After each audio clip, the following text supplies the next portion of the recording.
जय गुरु जी। शुक्राना गुरु जी। सारी संगत जी को जय गुरु जी। ओम नमः शिवाय। शिव जी सदा सहाय। ओम नमः शिवाय। गुरु जी सदा सहाय। शिव पुराण श्री रुद्र संहिता खंड 5 7वां अध्याय। देवताओं द्वारा शिव सत्वन। सनत कुमार जी बोले, हे व्यास जी, जैसे ही शरणागत भक्त वत्सल भगवान शिव ने देवताओं की प्रार्थना स्वीकार कर तारकाक्ष, कमलाक्ष और विद्युन्माली का वध करने का मन बनाया, उसी समय देवी पार्वती अपने पुत्र को गोद में लेकर वहां आई। तब जगजननी माँ जगदम्बा को आता देखकर ब्रह्मा, विष्णु सहित अन्य देवताओं ने हाथ जोड़कर उन्हें प्रणाम किया। अपने पुत्रों को देख भगवान शिव उन्हें प्यार करने लगे। तब देवी पार्वती भगवान शिव को अपने साथ लेकर अपने भवन के भीतर चली गई। भगवान शिव के इस प्रकार बिना कुछ कहे अपने भवन में चले जाने के कारण सब देवता बहुत दुखी हो गए, परंतु उन्होंने वहीं खड़े रहकर भगवान शिव की प्रतीक्षा करने का निर्णय लिया। उसी समय वे देवताओं के भाग्य की प्रशंसा करने लगे। ये समय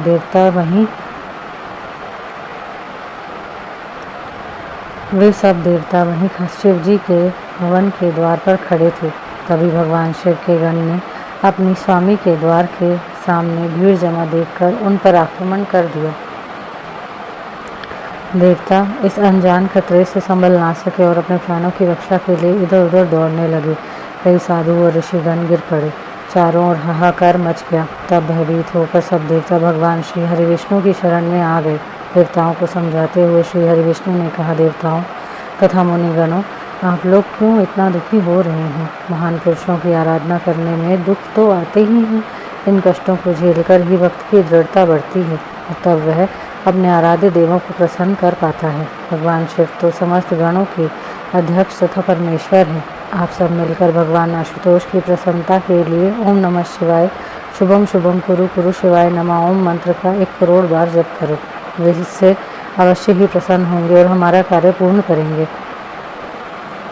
भगवान श्री हरि विष्णु के इन वचनों को सुनकर सभी देवता बहुत प्रसन्न हुए और सहर्ष भगवान शिव की आराधना करने लगे। अपने कार्य की सिद्धि के लिए उन्होंने 1 करोड़ बार विष्णु जी द्वारा बताए गए मंत्र का जाप करना आरंभ कर दिया।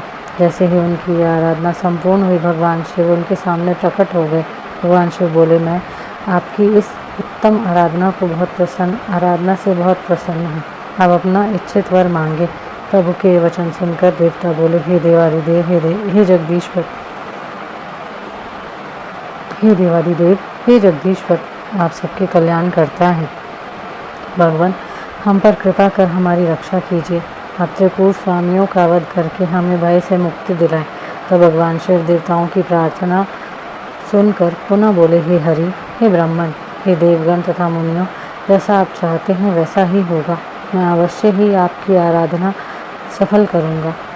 हे विष्णु, आप इस जगत के पालन करता है, इसलिए त्रिपुर विनाश के लिए आप मेरी सहायता करें। मेरे लिए दिव्य रथ, सारथी और धनुष सहित आवश्यक सामग्री की व्यवस्था करें। सनत कुमार जी बोले, मुने, भगवान शिव की इच्छा जानकर सब देवता बहुत प्रसन्न हुए तथा शिव जी के आज्ञा अनुसार समस्त युद्ध सामग्री की व्यवस्था करने लगे। मुने, देवताओं द्वारा शिव जी को प्रसन्न करने के लिए 1 करोड़ बार जपा गया यह मंत्र महान पुण्यदायी है। यह शिव जी को तुरंत प्रसन्न करने वाला तथा भक्ति मुक्ति के मार्ग पर ले जाने वाला है। यह मंत्र शिव भक्तों की सभी कामनाओं और इच्छाओं को पूरा करता है। इस मंत्र से धन यश की प्राप्ति होती है और आयु में वृद्धि होती है। यह निष्काम मनुष्यों के लिए मोक्ष प्राप्ति का साधन है। जो मनुष्य भक्ति भाव और शुद्ध हृदय से इस मंत्र को जपता है, उसकी सभी अभिलाषाएं भक्त वत्सल कल्याणकारी भगवान शिव अवश्य ही पूरी करते हैं।